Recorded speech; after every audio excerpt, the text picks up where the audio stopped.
In today's video, I'm excited to talk about top tips for gaining confidence for the GMAT. You see, we always talk about things like content-related things, study plan-related things, but we don't talk about the mental enough, the confidence side of things. So in this video, I'm going to share some awesome tips with you that you can apply to your study plan that's going to help you gain confidence. Now, if you enjoyed this video today, you're going to love our video on the best way to study for the GMAT. So check that out as well, because combined with these confident tips, I'm confident that you can crush the GMAT. As always, I'm Jeff Miller here, Head of Instruction at Target Test Prep. So let's get moving. All right, tip number one, have a plan in place. If you don't have a plan throughout your prep, how are you going to be confident that you're doing the right things to get you to your goal? Now, your plan consists of two things. One, it's your personal study schedule. When am I going to study? Am I going to study in the mornings? Am I going to study after work? Am I going to study after class? Whatever it is, you sit down, get pen and paper or an app, whatever you want to do, and get that schedule down. You know your schedule better than anyone, but if you don't put the times that you're studying for the GMAT in that schedule, trust me, it's probably going to fall to the wayside because you're probably busy and you probably have a lot going on. That's part one.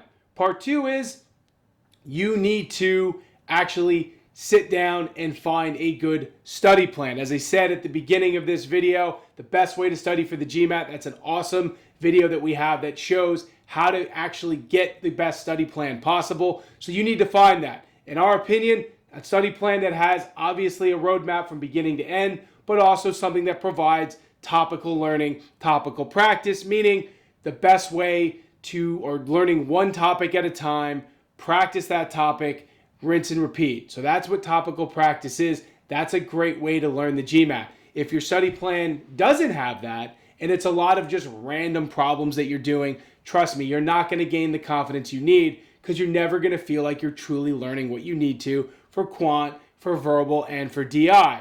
So the two main things in building that plan, get your personal study schedule together, get a great study plan. And oh, by the way, if you're wondering where to find a great study plan, Target Test Prep has an awesome one. Check out our trial. You'll see that it's really perfect and will keep you organized. So that is my first tip. Number two, might seem obvious, but I'll say it anyway. Know the material like the back of your hand. That means you don't study for 2 weeks, 3 weeks, and go take the GMAT.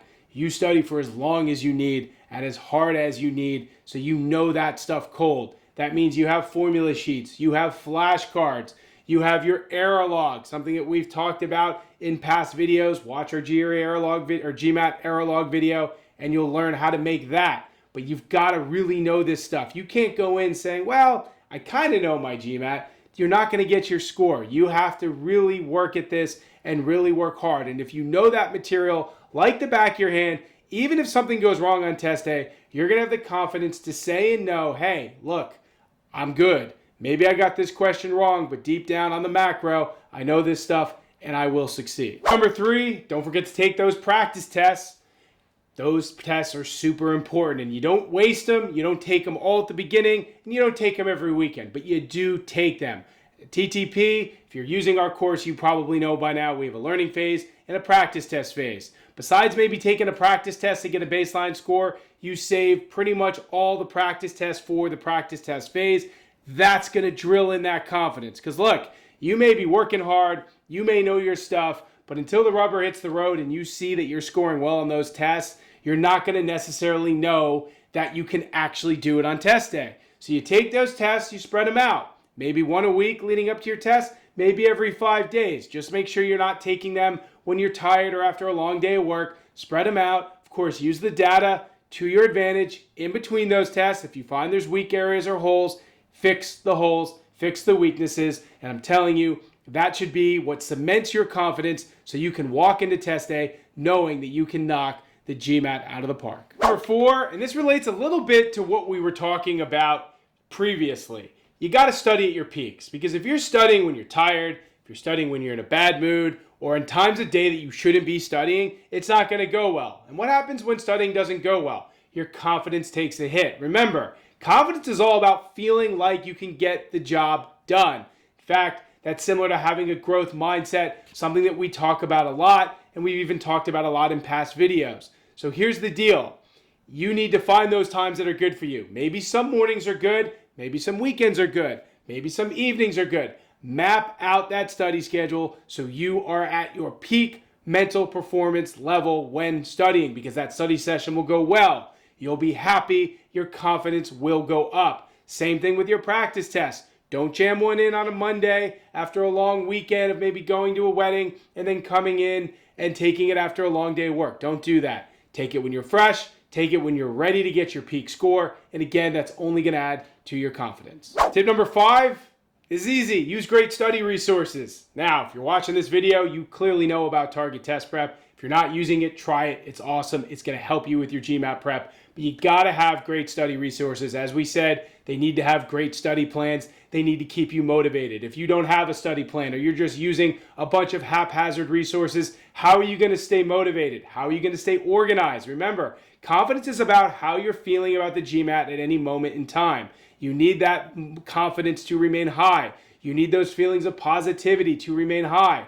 If you're using good resources, you're not going to be upset or frustrated when you sit down to study because you're going to know what to do and when to do it. But if you're using a bunch of random resources, that won't happen. So find the study plan, find the resource that works for you. If you're not sure, sign up for trials. We offer one. Try ours, try others. It doesn't matter, but you got to find one that works well for you. Once you have that in place, again, it's only going to help with that confidence level. Number 6, read about success stories, and also don't isolate yourself when studying. So the success stories part first, well, yeah, read what's worked well for people. Yeah, take it with a grain of salt because everybody's different. We get that. But read about it. See someone who's gotten a 200-point increase, a 300-point increase, because if maybe you have to get something like that, then you can see it's possible. You got to see what people have done to see what you can do. Also, when studying, don't be alone. Where you're finding those success stories, you can find like-minded test takers. Places like GMAT Club, places like the subreddit RGMAT on Reddit. Or heck, maybe you know coworkers or classmates or friends studying for the GMAT. Study with them. If you can be around like-minded people who can motivate you and you can motivate them, it's going to make the process that much better and enjoyable. And as I said before, things that are enjoyable, things that are positive will only boost your confidence to get you to max confidence when you step foot in the test center on test day. My final tip, this is a great one. Make sure you get plenty of rest and exercise. In other words, you got to have your mental and physical mindset at peak when you get to your GMAT.